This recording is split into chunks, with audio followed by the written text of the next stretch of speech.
So it's good to actually finally just chat with the three of you guys without without any guests or the need to pretend to have dignity or decorum or anything like that.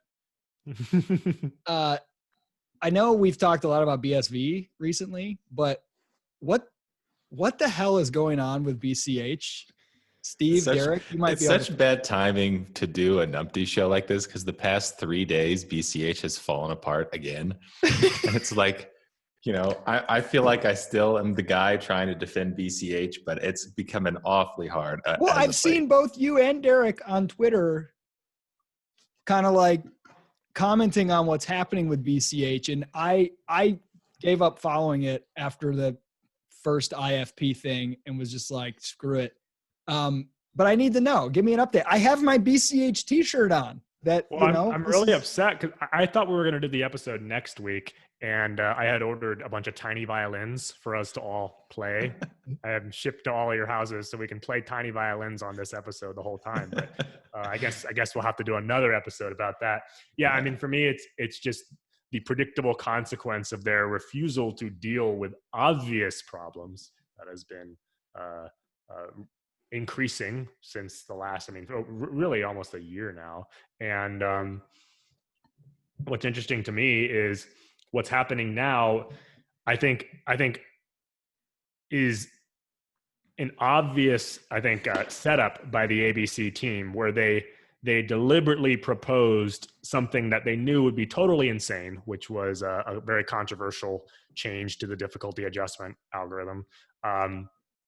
And then walked it back and made the IFP a sort of like compromise middle of the road position.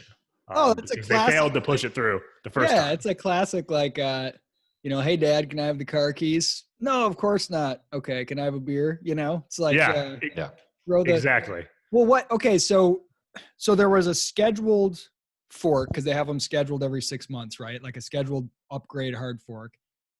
And proposed in that was a radical change to the difficulty adjustment? Yeah, a radically stupid change. So it was essentially... Yeah, what was the change? Why is it stupid? It was to change the... I can't even say it without laughing. It's so stupid. This would be like Daniel Krawitz's... Yeah, right. Yeah, like it was to change the difficulty adjustment to produce 11-minute block times on average instead of 10.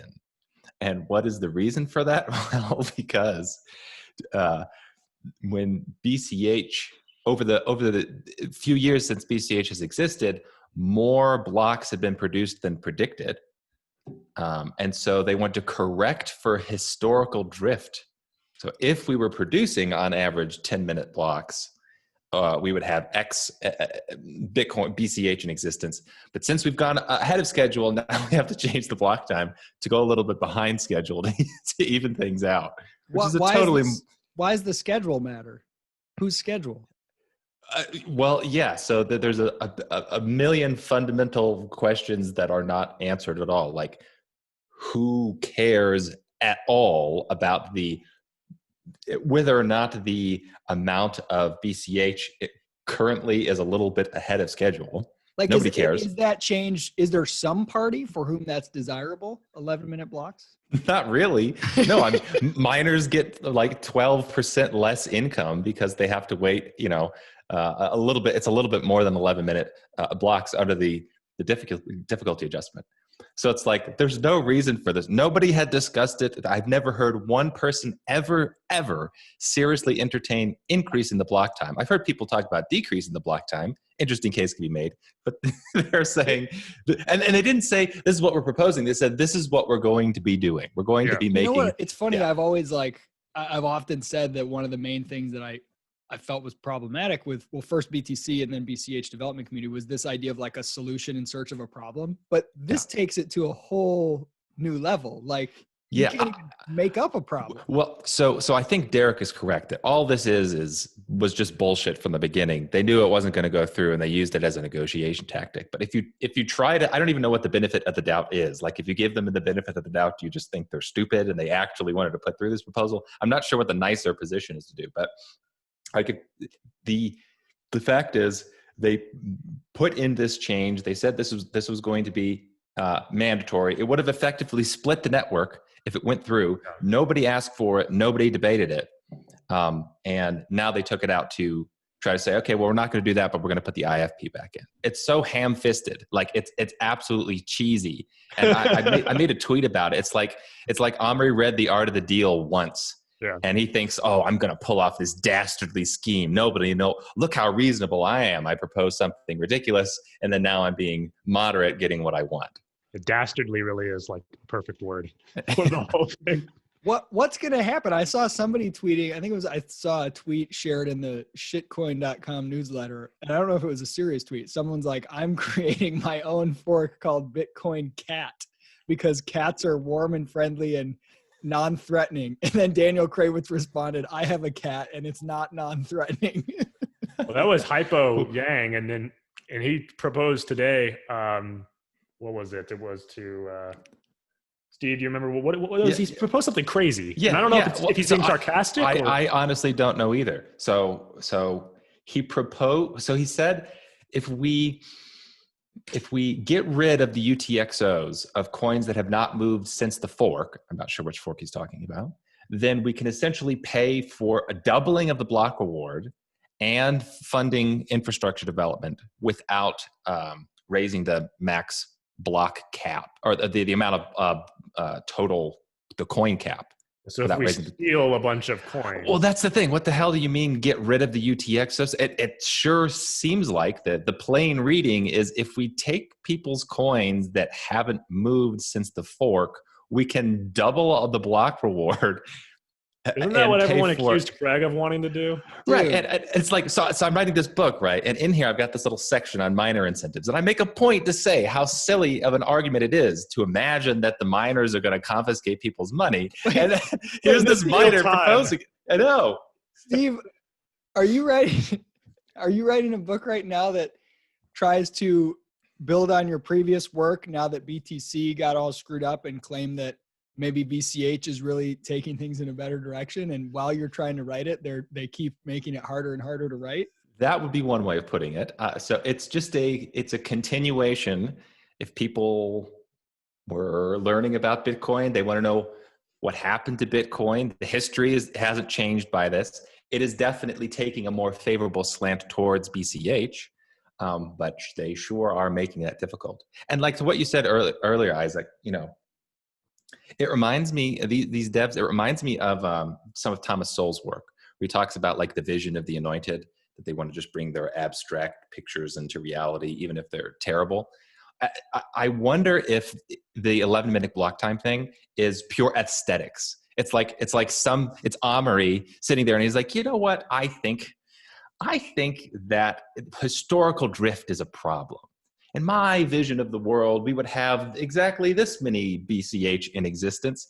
And right now, too many exist. So I'm just going to slow down the production of the BCH because, I think that would be a prettier system. And what then happens proposes next it. time too, like when this thing becomes a problem again, when his prediction turns out to not work exactly as planned, do they just continue to change the difficulty adjustment algorithm forever? Well, is that what Bitcoin's going to be with Omri in charge? TK is just grabbing his popcorn and laughing. We got to figure out whether or not this miner is serious. Because that in my mind, if it's, I can't even believe that this is a serious proposition, but I would have said that about the 11-minute block times either. Like I saw rumblings of this and I thought, this is a joke. There's no way people are seriously entertaining this. But then it was proposed. I feel the same way about this proposal to confiscate people's money to pay the miners more. It's not just like confiscate people's money and give it out for charity. It's like we could take their money and pay us more. If that could possibly be real, that's a demonstration that this set of miners has to go.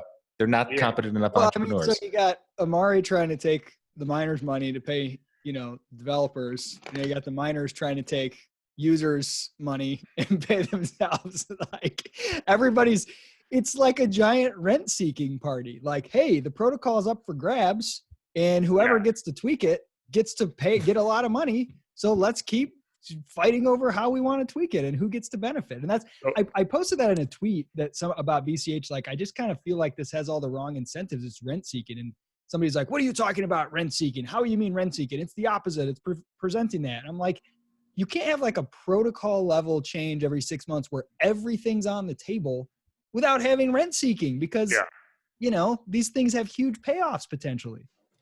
Well, what's going to happen? Like, is there a D-Day? Well, maybe it's the fork in November. That would be the D-Day, November 6th or something like that. Is that definite? Is that definitely happening? Well, there's going to be there isn't a scheduled fork, and they've never missed one. So we'll see if they actually go through, but that doesn't mean there's going to be a split. But they basically have to have resolved their issues, or there's going to be, a potential problem depending on the distribution of hash power.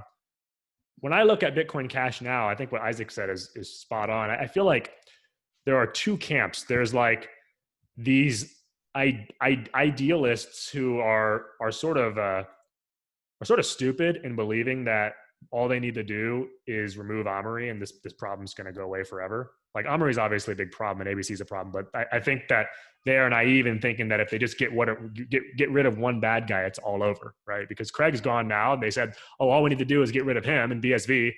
And then the same crap keeps happening, right? So there's that group of people who seem to still believe that this thing is salvageable, and maybe it is. I don't know. Maybe Steve falls into that camp. I don't know. I'm joking.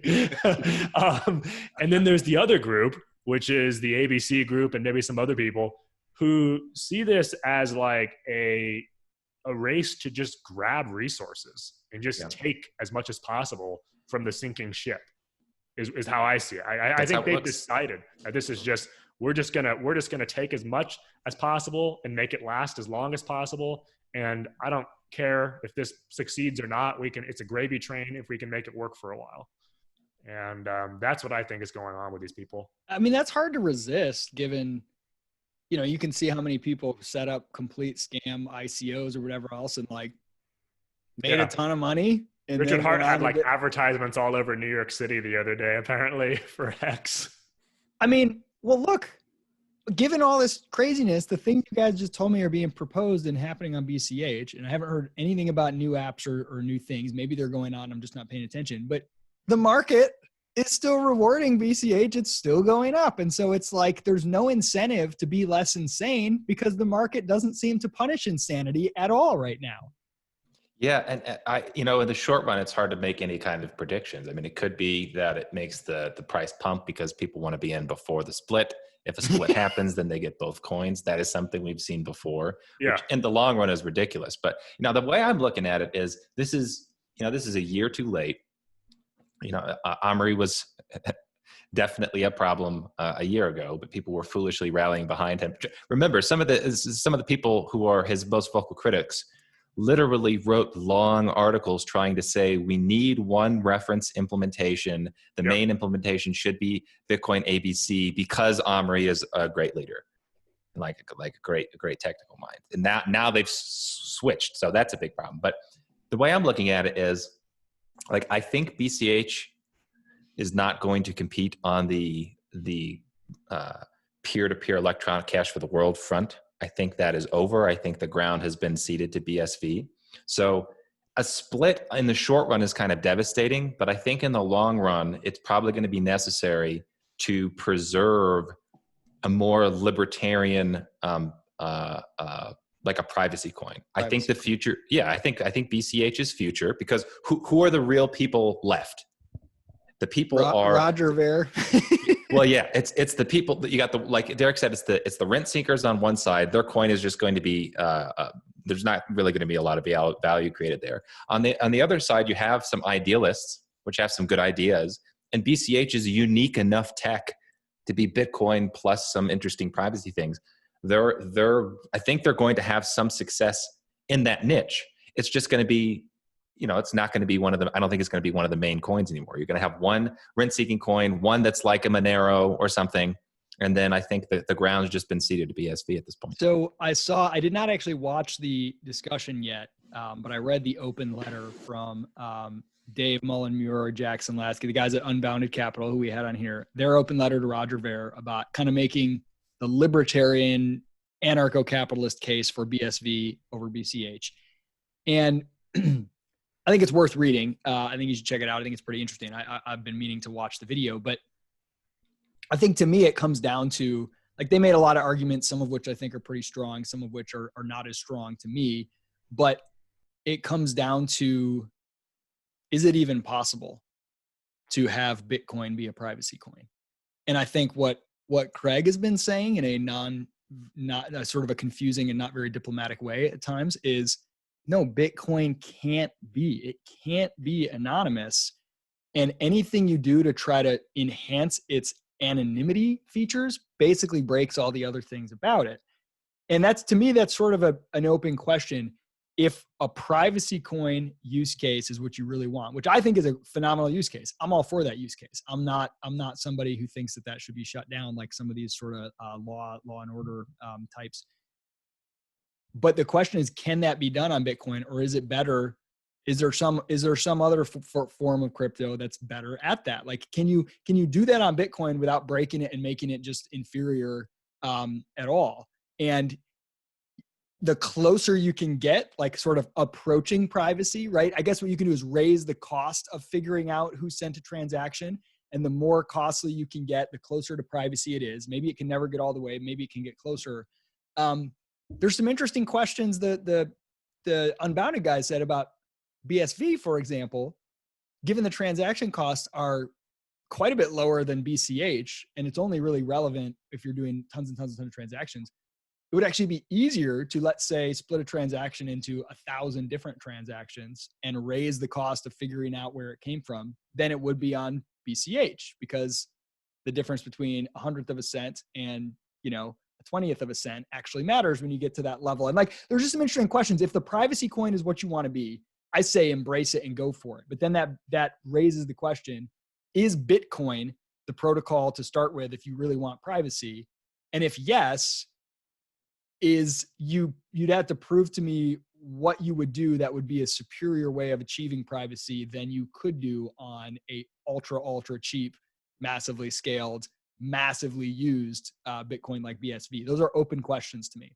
Yeah, I think the answer is that BCH is trying to be not a complete privacy coin like Monero, which has gotten banned in some places because it seems to be a hardcore privacy. And it's not completely transparent and trackable. It's like somewhere in the middle. Like there was an interview with Elon Musk when he was talking about, I think they were talking about crypto and it being used in black markets and gray markets. And he said correctly, you have to be able to use the coin in all markets, right? Not exclusively black markets or gray markets or white markets, but it's good for the currency to be able to use it in all of them. And so I think BCH was trying to fill that niche to be like, yeah, look, we could be global money. And by the way, you could turn on these super strong privacy features. They are going to have a few unique technical options because of Schnorr signatures that BSV is not going to have. So you're going to have coin mixing on BSV. That's an inevitability. You can't prevent that. But you're not going to reach the same level as you are on BCH. And it's still, because it's not mandatory, it's not something that's probably going to be banned like Monero. So you may be able I think to Craig's see argument is that Schnorr signatures will lead to it getting banned. I don't know if that's the case, but the video, I watched some of that video with Roger, and there was good points brought up on both sides. And I just watched this little segment of the debate, but Roger had said, well, cash right now is like that. Like they're not like, you just go spend cash and they're not actively tracing everything that you're doing, right? Like cash is very good for illegal transactions, and yet it's still legal for commerce. And the response to them that they gave was, well, that's because it hasn't been possible in the past for them to do a lot with cash, but that's why they're pushing towards a cashless society. And they probably are going to be pushing towards outlawing those kinds of transactions or attempting to do it. So I thought both those were interesting points. Roger also brought up that it's not at the protocol level for the most part. Like coin mix, Cash Fusion is on top of Bitcoin Cash. It's not at the protocol, so you don't have to mix your coins. Yeah, so I guess that makes the Schnorr thing would be one of the answers. But if it's just something on top, why would BCH survive if you can also put that on top of a coin that has other? So I guess maybe one way to see it is, Steve, as you're kind of laying out the case, because I'm trying to see what is the BCH winning in some category case. So you could sort of see complete perfect anonymity on one end, which also means you might get banned and be very limited in your markets. And you could have complete total transparency where you can get censored and shut down, like credit cards maybe on the other end. And then you kind of have everything in between. It's about how costly is it. Like if somebody is truly motivated, they actually can trace down cash transactions if they really, really want to, through serial numbers and all this kind of stuff, right? But it's very, very high cost and almost never worth it. And then like maybe it's a little bit less high cost to trace down a coin mixed on Bitcoin, but it's still pretty high cost. And so like BCH is basically saying, we see a gap in the marketplace where we can be more costly for someone to figure out who sent a transaction than, let's say, BSV, but not so far out there like Monero where you can get banned, and that's like a niche that they want to occupy. I wouldn't say that's what they're claiming. I would that's say what you're hoping. I think that's the most plausible use case for that coin, because the whole cash, let's be cash for the world, BSV can do all of that. And I view this as a tragedy too, because, the old school Trojan horse approach to making the world freer through Bitcoin, I think was brilliant.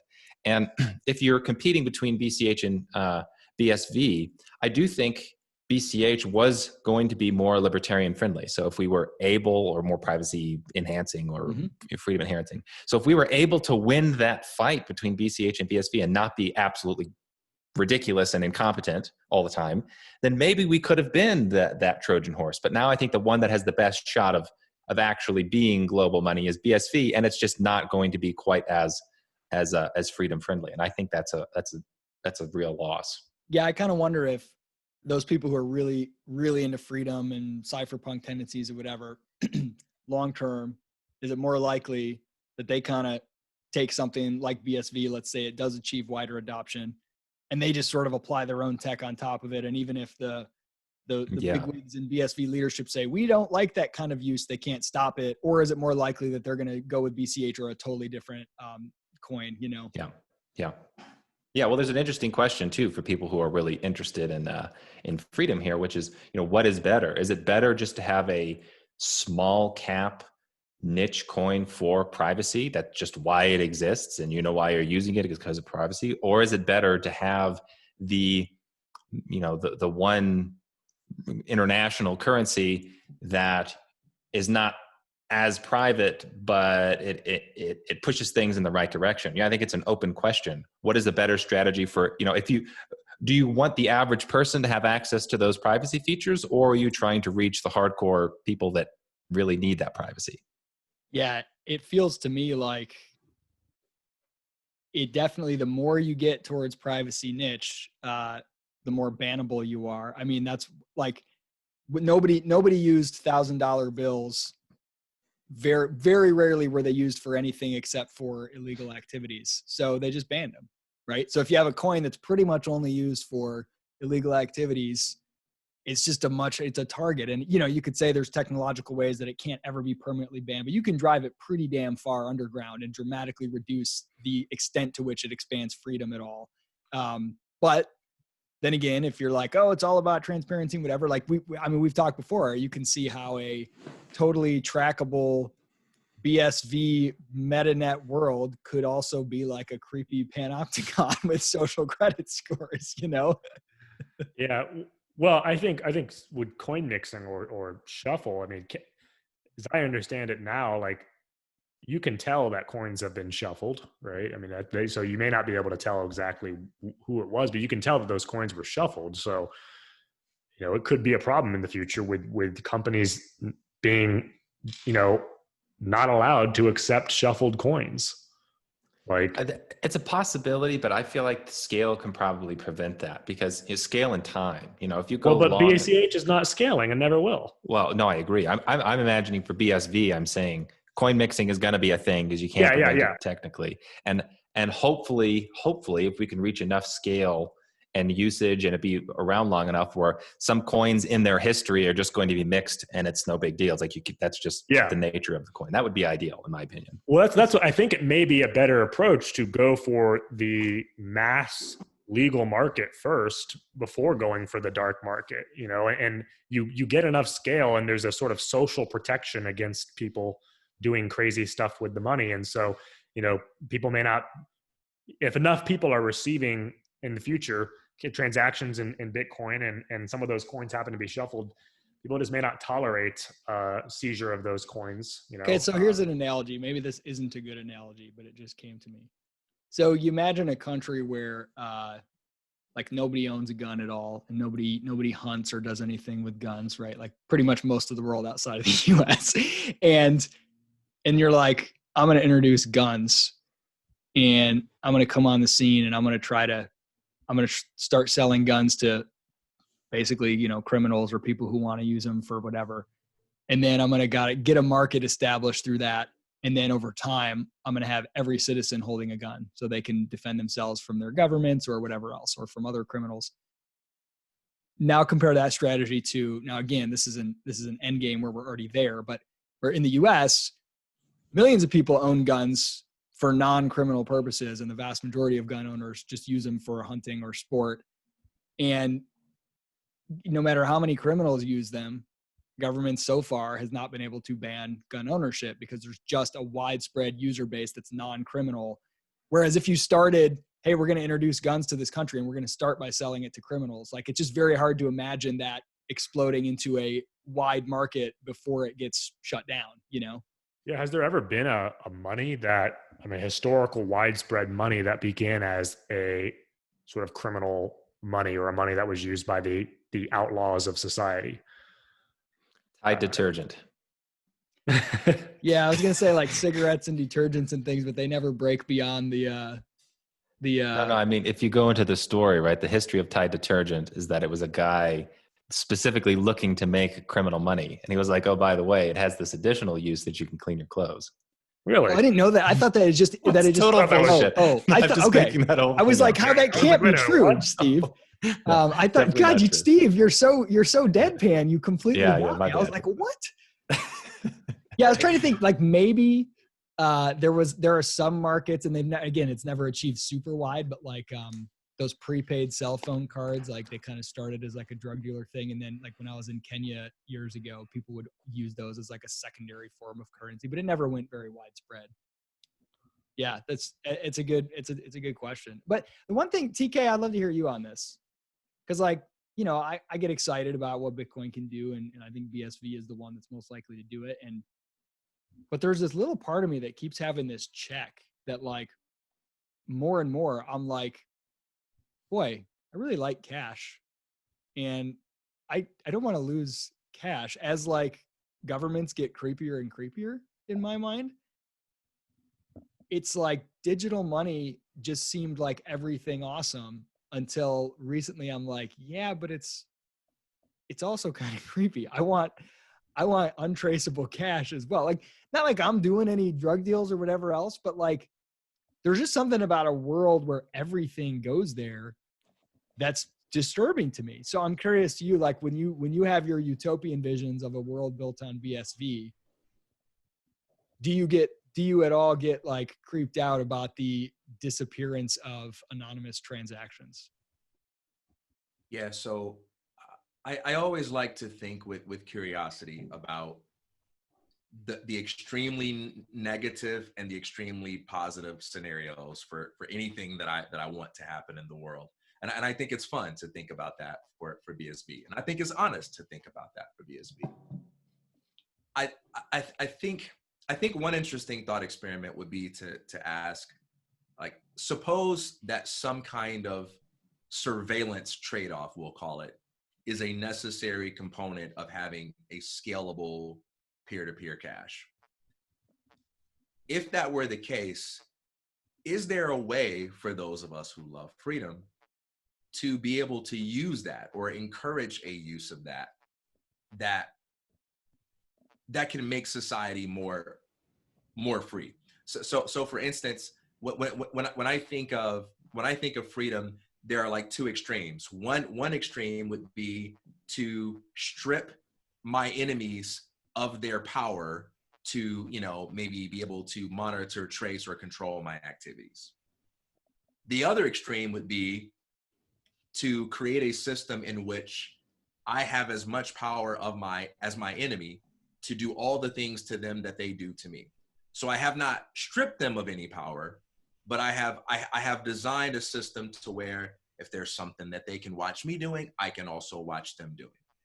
And so usually like this surveillance system, I think the negative scenario there is easy. And I acknowledge it as a possibility, but I'm really intrigued about the counterintuitive notion that could a mass surveillance system, like a truly mass surveillance system, not just like the NSA spying on us, like what we have with our internet now, but one in which their actions is as transparent or legible as our actions. Could that be the tool for freedom that we've longed for? And we've just kind of been conditioned to think about it as something that is sort of can't be uncoupled from anonymity. But so imagine we're in that world and you got watchdogs that are trying to see where governments are moving their money. Like how is that going to work when all you're going to see is Bitcoin transaction addresses? You're going to see, okay, there's a certain amount of money raised by taxes, and then those taxes went to this address, and then they split apart from there. How are you going to even be able to know where that money's going? Maybe the key is asking that question in both ways, though, right? Because I'm thinking about mutual surveillance as involving two things. One is wherever you can watch us, we can watch you. And two, wherever it is difficult and expensive to watch us, it would also be difficult and expensive for us to watch you. So I'm not saying that, it would be meaningful to conduct an analysis of every transaction they make. I'm just wondering if that question has a different answer when we ask it the other way around. So I agree with you for the example you point out. I mean, what interesting stuff, are we going to see? But then isn't that also true for our benefit? Well, I think it's asymmetrical, though, because imagine it cost, $100,000 to do tracing of a particular address. Well, that's going to be trivial cost to government and powers to spend that money to trace whoever they want, versus for the average citizen, you got to come up with $100,000. You're not going to do that nearly as much. Steve, there is a way in which I could see it altering the incentive structure. Now, to me, my biggest concern is that it just pushes more things into some second set of books, alternate accounting, and the ability to truly get everybody on this system may be overstated. But it's not even, you don't even need to pay the cost necessarily, as long as you know that it's possible, that if someone were willing to pay the cost. So, for example, right now, say you're a government employee and you're doing something that would be considered treasonous, you don't want to send an email on the server, right? And because you know that it's possible for someone to get it. It may be very costly and very unlikely for them to get it. But if somebody sues somebody and it goes to some court and some investigation comes up, the fact that it's possible is a big deterrent. And so you could say, unless you're a Clinton, if you do this transaction and it's shady, and someone starts to question, a journalist starts to question, they put a big, news pressure on it.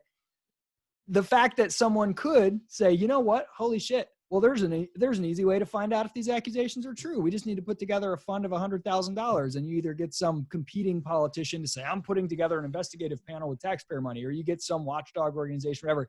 That may not be likely, but I think the fact that it's possible, the fact that what you're doing is on some immutable ledger that theoretically could be accessed, does have an effect.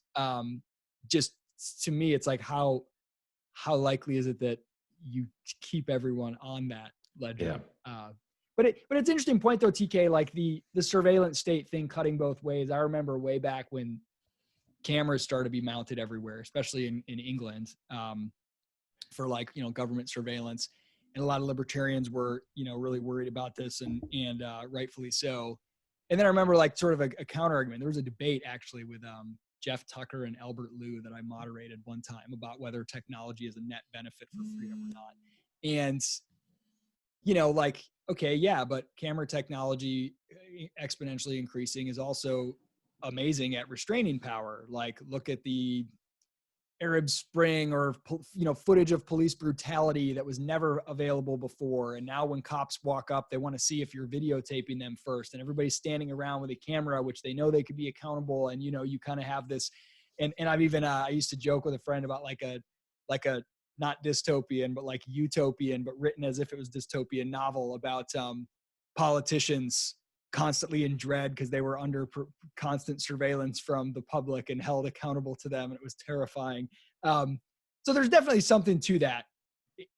I've become less optimistic about that in the last couple of years because I'm pretty shocked at what people are able to get away with even underneath surveillance. So I don't know. Yeah, it's pretty in your face, isn't it? It's sometimes when you see what people can get away with under surveillance, it makes you wonder, somebody trying to send a message of some kind, or are people, am I underestimating the degree to which people are willing to overlook certain things? But that's an entirely different subject. I do want to ask you something, Isaac. I'm curious what's in your imagination here. One of the concerns you have about a surveillance system is, you said, you're kind of concerned about there being some second set of books. And I'm imagining that maybe like there's a scenario in your head where the state is having us on chain and they're doing a bunch of other stuff off chain. Like, what does that look like? I'm curious. Yeah, I mean, it could look any number of ways, right? Like governments are not constrained by code or by law or by pieces of paper that decree things or by cool, fancy technologies that are more efficient if only they would use them. They'll dig with spoons if it benefits them instead of using, bulldozers or whatever, right? And so if they can muster the political will, if politicians and bureaucrats and state actors can convince the public to allow them to get away with something, like keeping some things off the books, they will do it. And look at today. There's tons of known about black budgets. No. Yeah, you can use FOIA requests on all this stuff, but everything over here, national security, you can't. You're not allowed to see it. And if you made governments put everything on BSV, there's no reason they couldn't be like, yeah, great, we're totally about that. Transparency. You can see the Department of Education's budget, but we do have to have this national security concern over here that's not on that chain. And then they can throw whatever the hell they want to into that slush fund. Like that's purely determined by what the public will let you get away with based on belief and ideology and the convenience level or whatever, and how much you're willing to fight. There is no technology that changes that, right? Like today, there's no reason everything the government spends in every budget. There was a big transparency project, the Sunshine Project, trying to get every state budget to be online, completely searchable. You could do that with the internet now, but none of the governments do because there's not enough political will to force them to. It's not a technological problem. So we may be looking at all this too from just the wrong perspective related to what you're saying, Isaac, is it was a great Hal Finney quote from like way back in the 90s, where Hal Finney said, you're not gonna, I think it was Hal Finney, you're not gonna find like solutions to freedom by retreating into like cyberspace and cryptography. And I thought that was interesting. I mean, it was an interesting point. Now, I do think Bitcoin is a tool for freedom, but I also think that some of that's like a meme or a narrative that has spread about Bitcoin that is not necessarily true. And maybe we're holding it up we're analyzing this by like an unfair standard because, Satoshi himself didn't say a whole lot about taking down governments or increasing human freedom. It was actually fairly limited. It was a lot of people later said stuff like that it was a tool for freedom. And I like it to be a tool for freedom. But if all it accomplishes is solving some problems in internet commerce and enabling better commerce for the world and the creation of more wealth, that's a good thing. That's like huge yeah. And absolutely massive, right? So it can be tempting or maybe incorrect if we're just looking at it from the perspective of, well, does it solve all of our potential concerns about freedom? Whereas like you said, like a lot of the stuff, it comes down to what people are willing to tolerate and what they're not willing to tolerate. That's kind of the fundamental issue. I mean, even in a Bitcoin world where we have very where everything worked exactly like we wanted it to. I mean, if people are willing to tolerate men with guns showing up at your door and arresting you, then that's it, right? And Yeah, that's this also kind of how I've come to see BSV as the most likely coin to have a big impact on the world and succeed, because it's the one that, like, well, we don't know if it can be out of the reach of law. Probably not. That's probably naive. We don't know if it can constrain government actors or replace the Fed, but we know it can do some pretty amazing things with microtransactions and having data owned by individuals instead of large companies. And BSV is the only one that's like literally doing those things. And okay, let's do the things we know it can do, and let's see where else we can take it. Whereas BTC is like, haha, no law can touch us because we have code. And they're just totally stupid about that. And on the flip side, I was kind of pushing back more at the, not so much holding Bitcoin up as this thing that it needs to solve all these problems with government and tyranny and whatever, more pushing back at the kind of rosy notion that I think some in BSV and led by Craig, which is like, no, code is not law, law is law, and BSV will make governments just as accountable and transparent as everyone else. And it's like, that's just as naive to me. It's like, you're not gonna, that's just the same to me as code is law. It's like, that's up to the political will. Now, it's possible that the introduction of BSV alters the political will, and people say, well, now you have no excuse because now we have this technology that makes it really easy to track things. That's possible, but that would be a shift in belief rather than a new tech. So kind of like stripping down what you're asking of Bitcoin, as much as a little part of you dies, the utopian part, I think it's important and necessary. I think this kind of gets to the heart at what people are trying to convey when they talk about the HODL versus the BUIDL mentality, where it's sort of like the win-moon mentality is all about asking, hey, what can Bitcoin do for me and when is it going to do it? And you kind of take a passive, anxiety-ridden approach of checking all the updates and hoping that independently of anything that you do, magic happens and you get a whole lot of value out of it. And then the BUIDL mentality is, well, what can I do for Bitcoin? And what can I do to help make the network grow up? And it's not a purely either or thing. I get there are a lot of oversimplifications of it. But when I think about the story of freedom, I think about freedom as this thing that we'll always have to fight for. There's no way we can set up society where the tools and technologies of our day cannot be used to express freedom or oppress freedom. And so we're never going to have some purely technological answer to the freedom question. Like, hey, here's a magical invention. And now that this thing exists, independently of how we use it, we will always be free. And the enemies of freedom will just automatically fall. Some people believe that slavery is superior to freedom. Bitcoin solves that. It's like, no, no, it doesn't. Right. It begins in the mind. Yeah. It's what we do with this stuff. It's how we use it. And that is one thing I really like about BSV culture, is because there is this attitude that you start to see emerging. A lot of people say, oh, BSV is the cult. Everybody's just waiting on Craig court cases. But when you look at a lot of people in BSV, they're out there saying, hey, like, we're not waiting on the latest in-chain patent filing. We're not waiting on, what's going to happen with the McCormack case. We're trying to develop our business model. We're trying to become profitable. This is what I love about this is where, if at the end of the day, governments are constrained by ultimately, what the public will let them get away with, which has to do with their beliefs.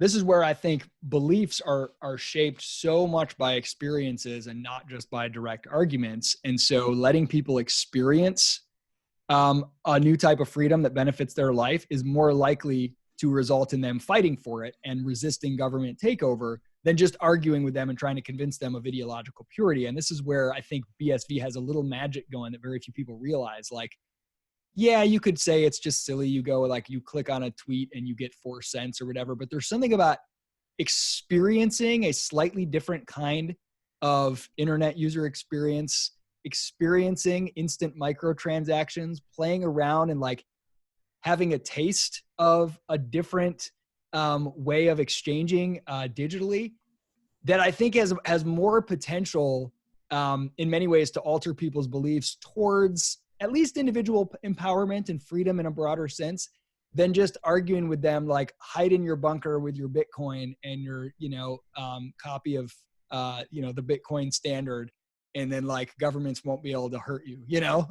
Well, two things. So one, I found the other day I got on Twitch, and I had this interesting experience of forgetting that I was interacting with the blockchain and my likes and comments were little monetary transactions, and then I looked at the amount earned and it's about $100 now.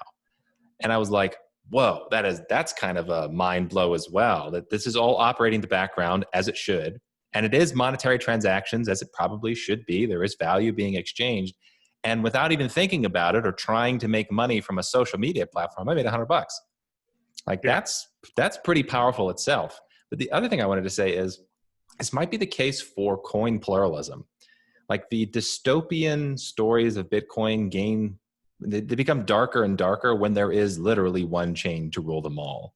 And it's like if there's one global anything, one global government, one global currency, one global whatever it is, that is kind of disturbing. That has, that could be corrupted, and then you're in something like a dystopia. So maybe the ideal is to have this cool blockchain technology that is being used for various things, some which can enhance freedom, some which aren't enhancing freedom, but it's not the one currency. Like if we can maintain the other, maybe the physical currencies, maybe even national currencies, or the many, many, many other blockchains that are out there, that's probably a good check against the more dystopian versions of Bitcoin. Well, and also in relation to that, I mean, I think the ability to fork and to copy the database is a check against it, because in the end, anyone can see the whole history of the blockchain and they can recreate it. Like we can't easily do that now because all money exists in these centralized banking services. But because any person or any group of people can spin up a copy with a couple changes, that could potentially be a check against anything that's, too far in the direction of totalitarianism. But again, it comes back to like what people are willing to tolerate, though, because that's going to decide whether or not what the barrier would be for creating a successful fork, I guess. It's funny because it's easy to see the pain and the negatives in forks, right? Like, oh, we have these forks and now all the energy is diffused and the market cap is down and you got all those competing camps. But oh my God, can you imagine if forking was not possible? Bitcoin would have been dead 5 years ago. And we would never see any of the cool stuff that we've seen on BSV or VCH. And like the fact that it could fork and fork again. Yeah, it sucks in some ways, but it's a survival mechanism too, Yeah. Twetch gets to exist now and be a great experiment that we can all play around with. TK, do you want to push back on Steve's case for coin pluralism and play the maximalist card? Usually what BSV people respond to that, because I've heard a lot of BSV people be like, yeah, Roger seems to be pretty reasonable because he will consider BSV as a like legitimate possible coin. But he also is a coin pluralist. And it's like, well, yeah, that's the only reason he considers BSV a legitimate. Like, that's just stupid. And the only argument I usually hear is, well, it's just economics or it's just game theory. Like right. Once BSV can do everything better, so it just will win. I've never heard anybody make the case for why a one coin world is preferable in every way. I can see ways in which it's preferable and more convenient in obvious ways, but I'd like to hear you make the maximalist case. Well, you can't be religious, man, and believing in all those other faiths. Polytheist. Okay, well, I could say something. I mean, yeah, I think that I don't think we'll ever have a fully one coin world. I think kind of the cat's out of the bag and people are going to be trying to create new stuff kind of forever. And I think that's probably a good thing because I can imagine in some theoretical future something astronomically better than Bitcoin being created. I mean, it's possible, right? So like, so I don't get moralistic about it, but I do think that something about having like the way a blockchain works is it's intending to solve a very specific problem. So some of those, there could be some issues that emerge where you have competing blockchains. So imagine like land titles are being registered on the blockchain and you've got two different land titles now on different blockchains. And the question becomes now, how do you settle those two competing claims? That could, now I'm just thinking out loud here, kind of defeat the purpose of what a blockchain is supposed to be doing. I could see that messing things up quite a bit, or at least not really working very well. And so I think the economics would trend towards people wanting to use one data source, because that's exactly what a blockchain is supposed to be. Yeah, I Well, think trending is the key word there. yeah. That you do have economic pressures all trending towards using one blockchain is more efficient. That makes sense. But it's a common mistake too in a lot of these circles, and has been for a long time, to try to analyze things in equilibrium. It's Yeah. like, oh well, theoretically, it would be maximally efficient if we all used one uh, uh, coin, and because of the economic incentives, we're all trending towards using one coin. Therefore, at some point, we will all be using one Yeah, coin. yeah. I think it's that last jump that gets people. Well, there are hidden variables too that people don't consider when they're thinking about efficiency, right? So which Yes. is why like people will say things like storing data on the blockchain is not efficient, right? You hear that out of the ABC crowd all the time, or this particular use of the blockchain is not efficient, or this type of transaction is not efficient. And if you analyze it in a vacuum, then indeed it's not efficient. But there are many factors that come to play where, in fact, it could be much more efficient than a given alternative if you analyze it in as a whole. Yeah. Well, and that's what I was going to say too about the, you know, the like the example you gave of land deeds and whatever. You know, if you're arguing, look, the value of Bitcoin in that particular case is enhancing efficiency, and if people don't want enhanced efficiency, then they just wouldn't, you know, use Bitcoin. But if they did, they would have one. They would just use one ledger. I maybe track with you there, but I think it's easy to overestimate how much efficiency is valued in the market, because it's easy to forget all the other things that are at play, some of which are very hard to identify and tease out. Like Steve said, we're always doing ceteris paribus, right? Ceteris paribus, right? Like if efficiency was super, super valued, it is absurd today that many people still have fax numbers, or that when I go to apply for a loan from one mortgage broker, I have to physically fill out a PDF and then scan it. But another one has an online portal that's super quick and easy. That would have permeated everything by now, right? And like there are places where you have multiple deeds issued by different jurisdictions that compete, and then they go to court and they spend all this time trying to settle it. Or you have contracts issued in multiple currencies with weird, or, you know, multiple languages. You print something in 5 different languages. Well, look, we would all be using one language right now for global commerce. It's so much more efficient. Like kinda English is, but there's also, so I think it's just easy to imagine, especially as a computer science type person who can see the possibility, oh my gosh, look at all this inefficiency we could replace. But like, there has to be quite a bit of momentum for somebody to replace a system that they're using with something more efficient. I think language is an interesting example here, because there are obviously pressures that push the world towards using one business language. That has been the story of English. All over the world, people are learning English to conduct business more efficiently. And yet it's not like that results in the other languages going away. Might just be it's more efficient for cultural reasons or whatever to have 2 languages. You speak domestically, and you can capture, you don't know this if you only speak one language, but you can capture concepts more in a more nuanced way sometimes in a different language than you can in your native language. And that can't be represented, you know, only by the person in the mind of the person who only speaks one language. So it could be something like that, yeah, we have multiple blockchains and it's theoretically not as efficient if we all had one, but given the facts of reality, it actually works out. You could look at the translator market and say, oh my God, you know, like $100 billion is spent every year on translators, just translating ideas from one language to the other. That's absurd. That's $100 billion bill sitting on the sidewalk. I'm going to create a new language that everybody uses and capture all that value, right? And it's like, you know, maybe people don't want to give it up. Here's my thought about pluralism and maximalism. So I don't think most people in BSV who, and we got to distinguish the cult members who are just waiting to see Craig do something, and the people that are actually building and having intelligent conversation, because there is a distinction. I think most people in BSV on that side don't reject pluralism as a matter of principle, but rather as a matter of fact. And what I mean is, when you look at the birth of the altcoin market, it emerged out of a fundamental assumption that Bitcoin is broken. right? That's how we got altcoins. We didn't I mean, get them because that's overstated. one second. I want to finish. I want to finish first. So we didn't get them from the idea that, yeah, Bitcoin is doing everything that it's designed to do, but here's some other stuff that Bitcoin isn't even designed to do. So let's do that too. I would say like the first like 20 or so altcoins came as like unique use cases before ICOs happened.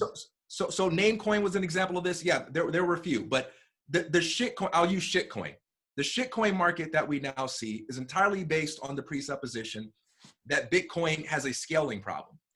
And when something is proposed as a solution to a problem that does not exist, then that whole market collapses once you realize that the problem is an illusion. And so when people reject coin pluralism, what they're saying is, I reject the lie upon which the whole shitcoin model is based. But here is an example of how a pluralistic world might reasonably arise in a way that I think is compatible with BSV.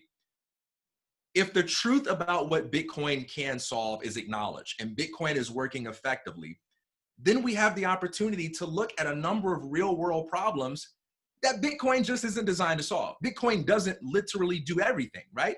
And so there may be an opportunity to innovate, learning from some of the things that Bitcoin has taught us by producing solutions that solve a different set of problems. But the shitcoin market that we're looking at right now, the overwhelming majority of it is based on an attempt to solve a problem that isn't even real. Hey TK, I'm gonna push back in one small way. I agree with what you're saying, but I think it's not like once everybody realizes that Bitcoin actually doesn't have this problem, all these coins would collapse. Because you can think of examples in the market all the time where branding and community actually matter to people even more than something working well. So for example, there are brands of cars and their whole brand is, whatever, Ford trucks suck, they break down all the time, so buy our truck. And it may not even be true. Ford trucks may literally be significantly better. There's a group of people that kind of likes that and they want to associate with that brand. And even if it did exactly the same thing, like, yeah, but it's ours, it's our coin. And I'm like an influencer in that community and it's like its own little brand. And so I do think it's more than about just Bitcoin is broken. That's definitely a huge reason a lot of these things emerge, or we're going to do something that Bitcoin's not capable of doing. And if Bitcoin is capable of doing those things, their value goes down, but it doesn't disappear. Not in all those cases, right? Like, I don't necessarily think it disappears, but I'm explaining why from the Bitcoin maximalist position, there's this idea of like only one chain is going to be like the global chain. But here's what I'll say in response to that pushback. I think, yes, it's possible that many altcoins or shitcoins survive as collectibles. But beyond that, I don't think they survive at all unless they pivot, unless they respond to that truth and then say, all right, we're no longer solving a problem that doesn't exist. What excuse can we find for staying around? And some of them might find a legitimate excuse. I mean, so far, the burden of proof actually should be on something like BSV in this case. Steam it. This Steam coin and their crazy, bizarre, complicated thing. And they had a split recently, whatever else. They have their own little native coin on their own social media. It has like 1.5 million users. Like it dwarfs anything any of these other things have done. And they haven't gone with BSV or any other thing. They've spun up their own coin that nobody really, that I know, thinks is like a technological achievement of any kind. And they still have it and they still use it. And so like, I just think there are people who won't even care if what you have works better than what I have, because I just like this one. There are like, I think there are, and it's not just collectible. I think there are people that would be like, no, you know what? We're going to make our own. I mean, games do this all the time. We could use money, but we're going to make up our own native token because it's fun and people think it's cute, I think percentages matter here. We have that. We have that in the pre-Bitcoin world, right?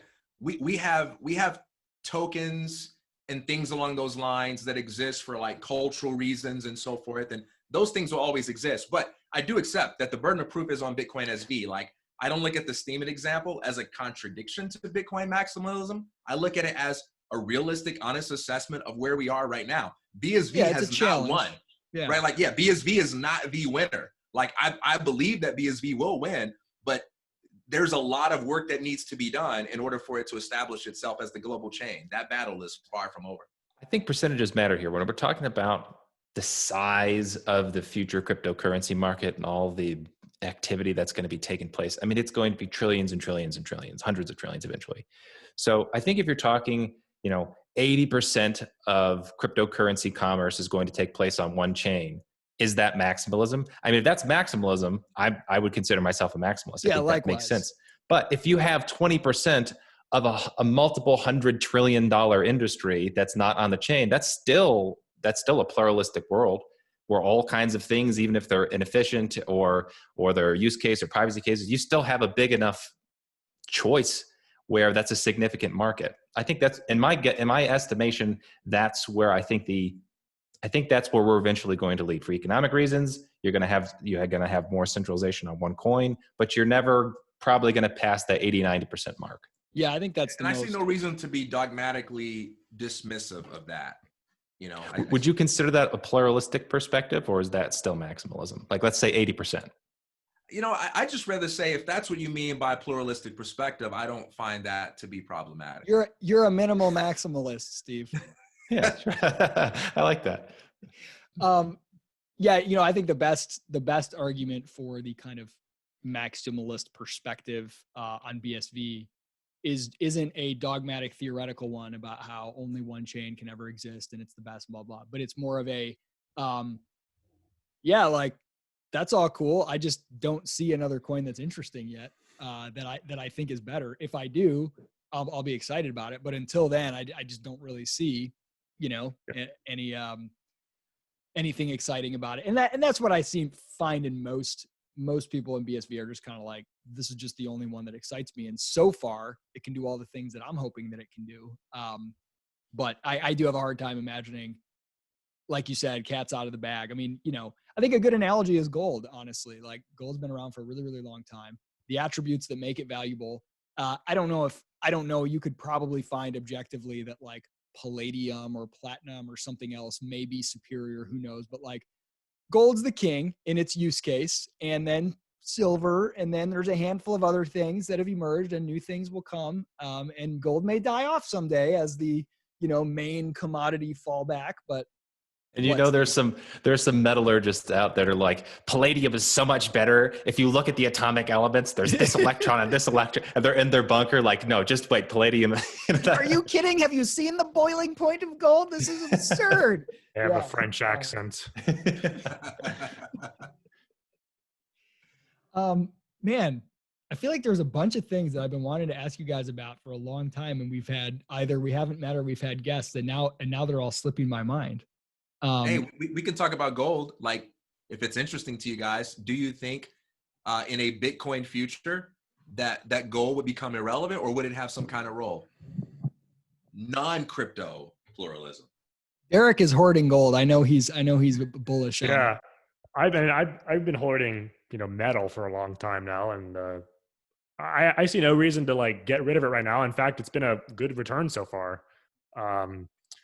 I was buying silver at like $15, so it's been a nice investment. I guess theoretically, yeah, if I had put all that money I put into silver into buying more Bitcoin at the time, it would be worth more money today. Sure. Okay. But I like to have that as an option. And I don't really know what the future holds. So for me, having some kind of a little bit of diversity of things that I think are valuable and have a history of being valuable and that I like and is useful. So I think the biggest threat to gold, and I would be, I would place the odds of gold not being relevant even in a Bitcoin world very, very low. I think gold's most likely to be relevant for a long time. But if it were to lose relevance, I think the biggest threat is just on the mobility front. Like, let's say these absurd lockdowns become a normal thing. Oh, another sickness. Everybody's locked in their house. No one can move. Nobody can leave. All commerce must be done over Zoom. I don't think they're normal now. I kind of think we're already reached that point. Yeah, but like persistent, ongoing. If that's the world we're moving to, where we're artificially forced into a remote, everything is digital, intermediated through a screen like the giant freaking obelisk from 2001: A Space Odyssey, then then I think a something that is physical, and then you got to first prove, okay, I want to buy your gold from you, but I'm not allowed to travel to your house and get it.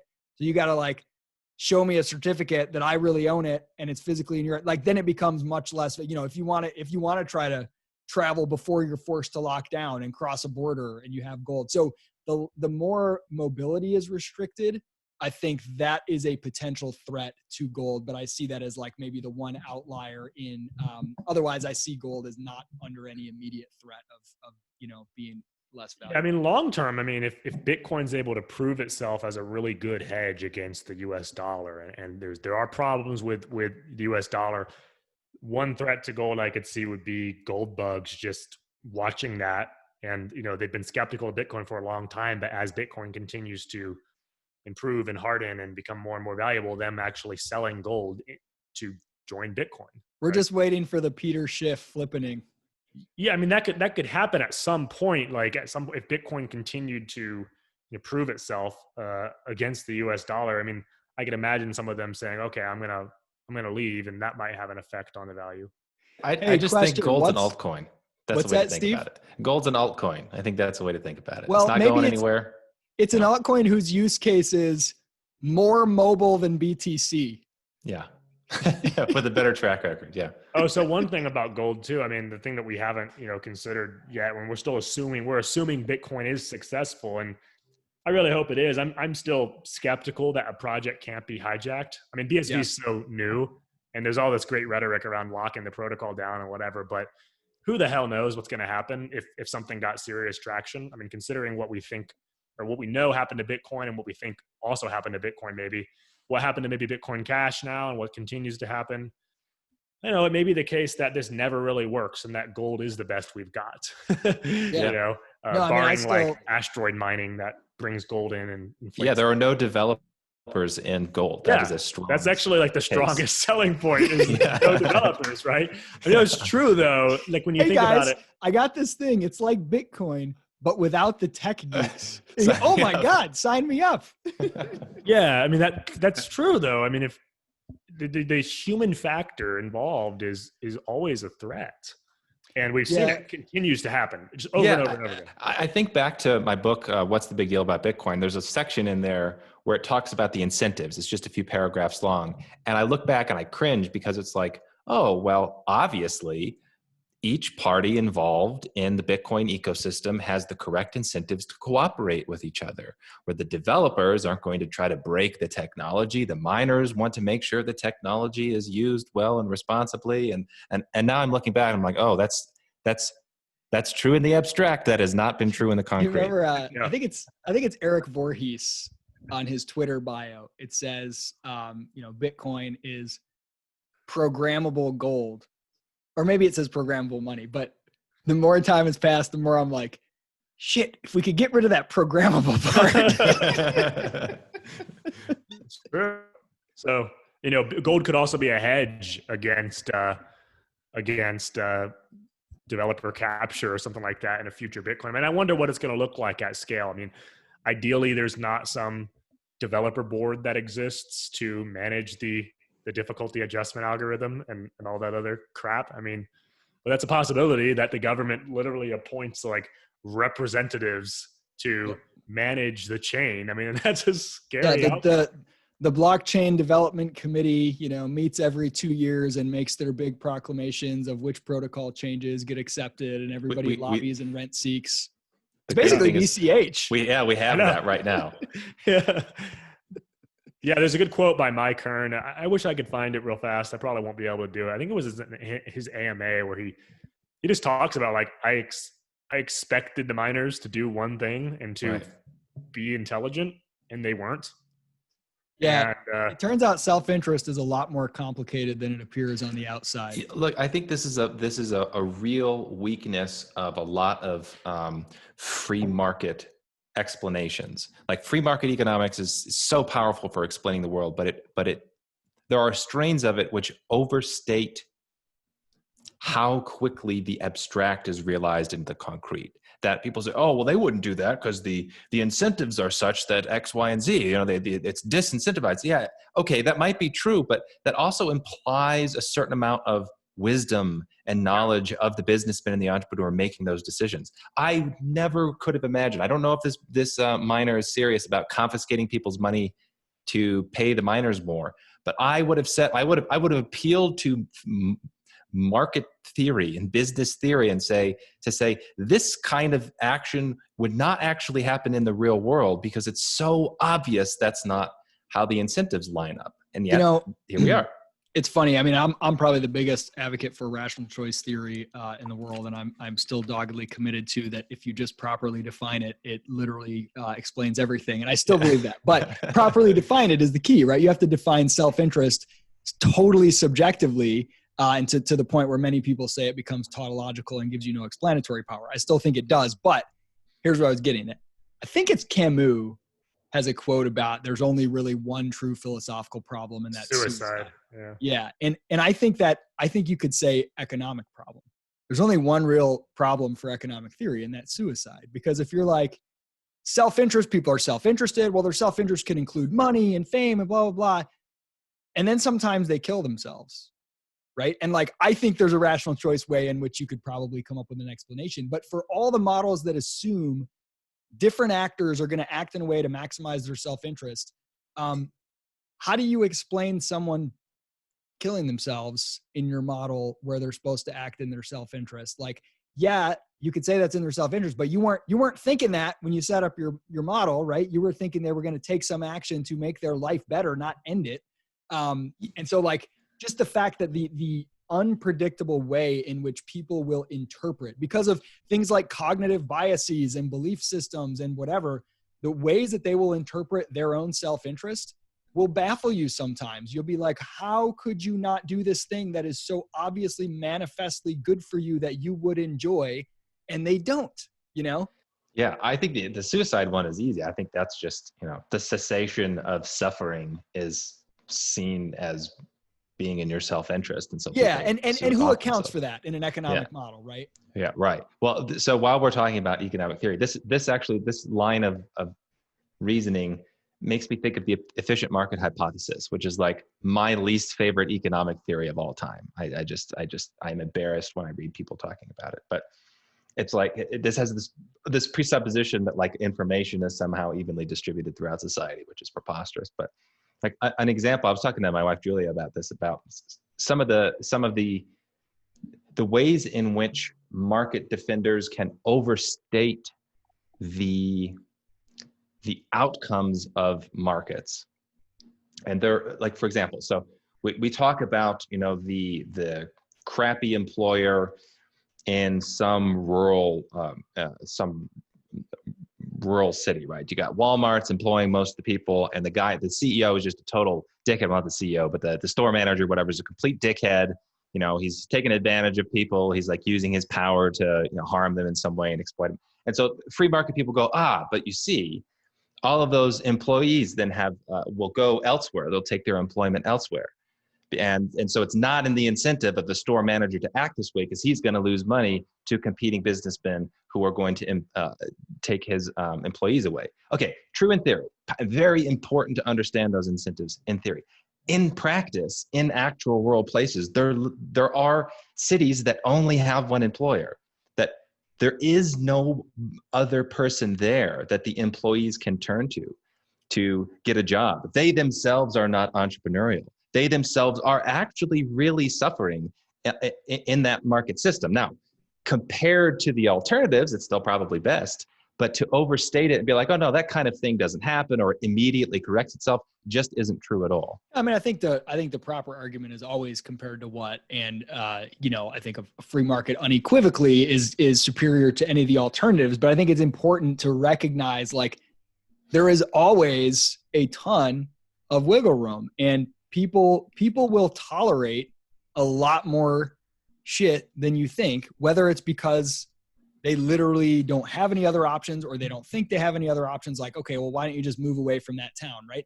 People won't, and you don't have to say necessarily that this is a failing of the market. You could just say this is a failing of human beings. They're willing to work in jobs where they're willing to stay in abusive relationships when they don't have to.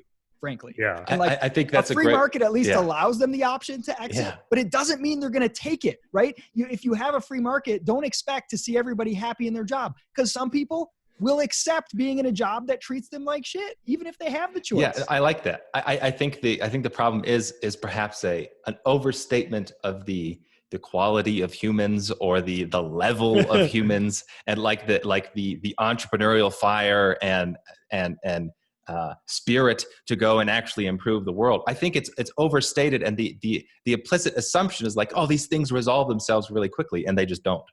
It's an underappreciation of how much people are willing to tolerate. And you might argue that in the very, very long term, if we had a completely free market that lasted several generations, by that time people grew up without public school, and they wouldn't tolerate that. Right. Maybe that's possible. But today, even if you had a complete free market, even if people could put competitive and pressure on their employers to treat them better, many wouldn't, and many would tolerate it, just like they stay in abusive relationships when no one's holding a gun to their head. Like, people have a high tolerance for servitude or slavery. I think there's a tendency among free market people to treat everything like, oh, it's the perfect outcome. It's the perfect. And part of that is because when you are talking to people who want to use the iron heel of the state's boot for a solution to every problem, they tend to think of it like that like free market people have to have a perfect solution to everything. Otherwise, the only solution is state action. Right. And that's how they treat it. Like the standard by which they judge free market outcomes versus which they judge government outcomes is so vastly different. Yeah. We've all been presented with, oh, so you like free markets? What do you think about my friend over here whose employer literally, like worked him to death?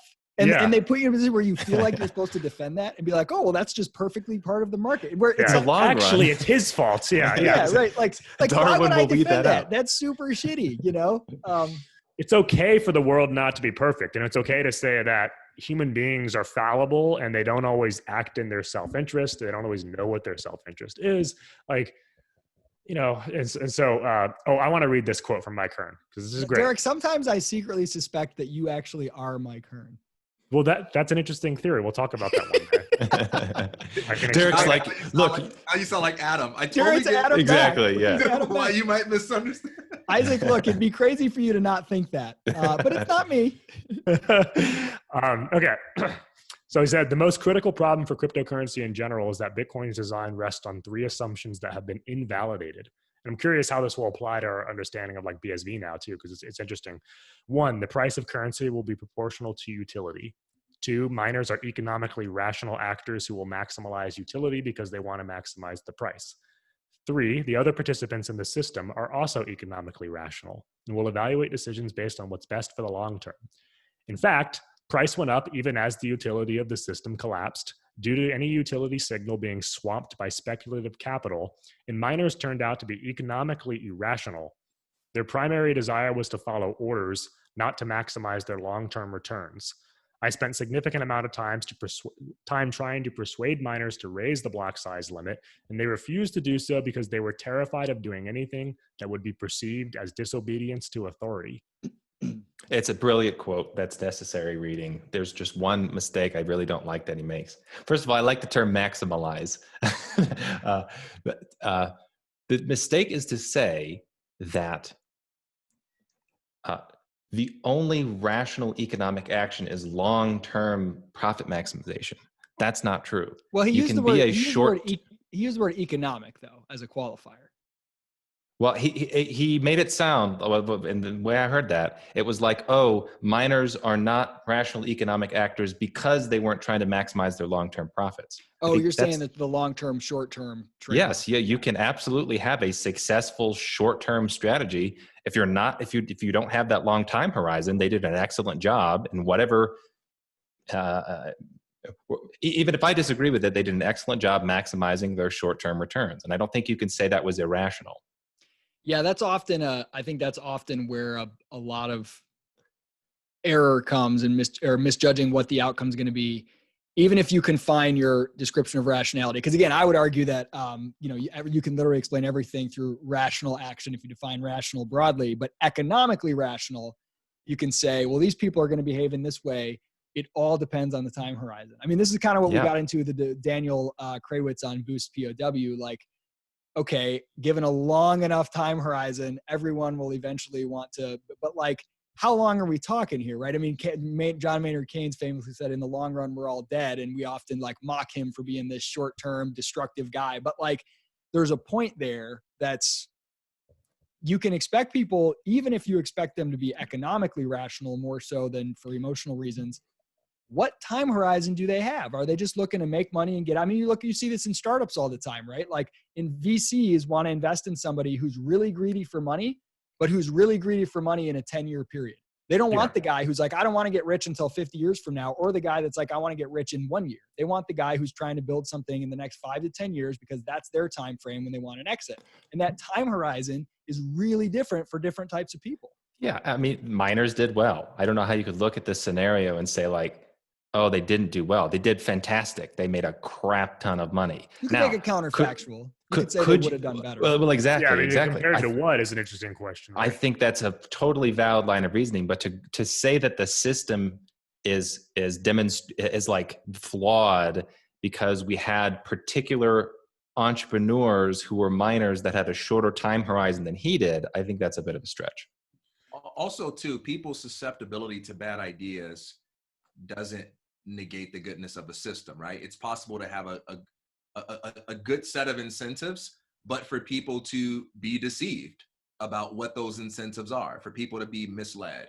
And I think given what many of the miners were made to think, they acted perfectly rationally.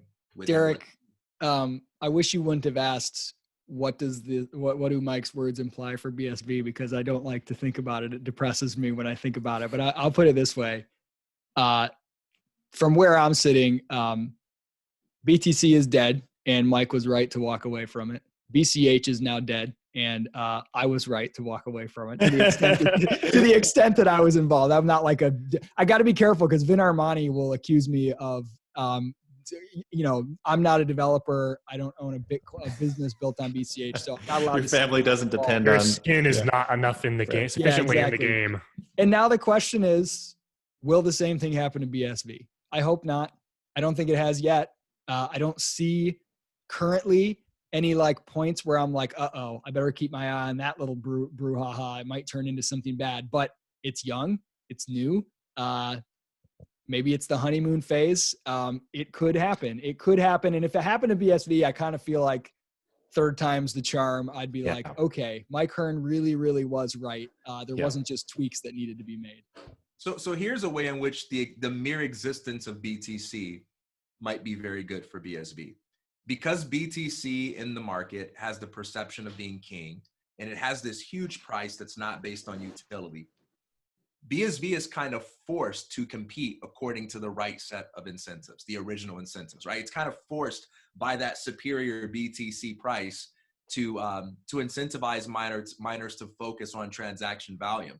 And so I think BSV is headed in the right direction by just trying to achieve profitability by getting as many transactions on chain as possible. Doesn't mean we'll automatically get there because that's our goal, but having that 10K BTC price hanging over our heads, knowing that we can't compete with that unless we get things on chain, I think that's healthy, a healthy measure of account. That's where I wondered if the case that Unbounded Capital made that they think is a possibility of Craig winning his court case, moving all the coins and all that stuff. If it were to happen and BSV were to flip BTC or something, that could truly be the greatest threat to BSV. If all of a sudden all the BSV holders are just rich and it's like, sit on it, preserve the status quo, like, God, no. I mean, I think that's part of the problem with BTC. I don't think it's the whole thing, but the part of the problem is that it just went way up in value. And like, now there's just no incentive to, keep making it work. A lot of people kind of lost their minds, when the price went so high, especially the altcoin stuff. I mean, I see it go both ways. I mean, I know people who got rich who are fine. I also know people who got rich who kind of went just crazy or just sort of magnified their existing problems. And I think in BTC, you kind of see this almost like, oligarchy that emerged that just is now sort of operating this cult of personality on Twitter. And holding it And, back. they've got a pile of gold so that people will listen to them, Yeah. So here's an interesting perspective, right? Let's imagine we're trying to analyze this from imagine this is all theoretical, and we might say something. I might say something like, if what you guys are saying is true, that BTC is crippled and BSV is the only one with the chance to win, then what would happen is those few entrepreneurs and investors who were the more competent ones will eventually make an astronomical amount of money as the market realizes that they were correct all along. So we might be seeing something like it might be that the future is a further confirmation of the beauty of markets.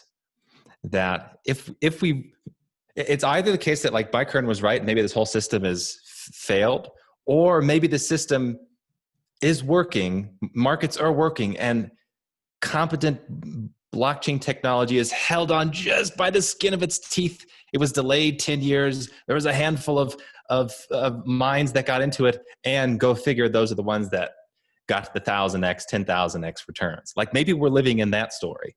Yeah, you never know. Like you could look at the let's bring it to me and TK's favorite example, The Last Dance, Michael Jordan's career story, and like depends on where you are in the story, how you interpret it, right? Like the first half of the career is like, hey, he's always going to win scoring titles, but he just can't win a title. Well, then he goes and wins 3 titles, and then the dude retires, and you're like, this is it.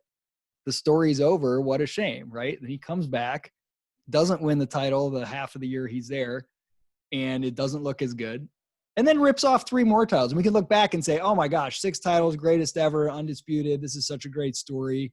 But there's a lot of moments when you're in it. And there is a version of this story that says, man, wow, what a bumpy road. Look at the bullets that were dodged. Look at the times when Bitcoin almost died and it hung on, and somehow through that fire it came out being what, and maybe that was the only way it ever could have succeeded. Maybe it needed to go through all that shit and it couldn't have had an easier path, And there's a version that it dies and we all say, how did we not see this coming so much earlier? All the signs were there that it was going to fail, and we just refused to believe it. They're both of those are possible. I think so. I think the conclusion is something like, unless we're all multimillionaires in a few years, markets don't work. I think that is a reasonable conclusion, Steve. Okay. I like that. Or is Satoshi ending up as a trillionaire one day? That a market failure? Exactly. Sorry, Satoshi, if you're listening, I'm just joking. Yeah, sometimes I look at some of Derek, those people. if Satoshi is a trillionaire, then he can pay your fee and you can go on and finally. That's true. He can come on the show and defend himself. He can pay the fee and he can come on. We'll give him 30 seconds.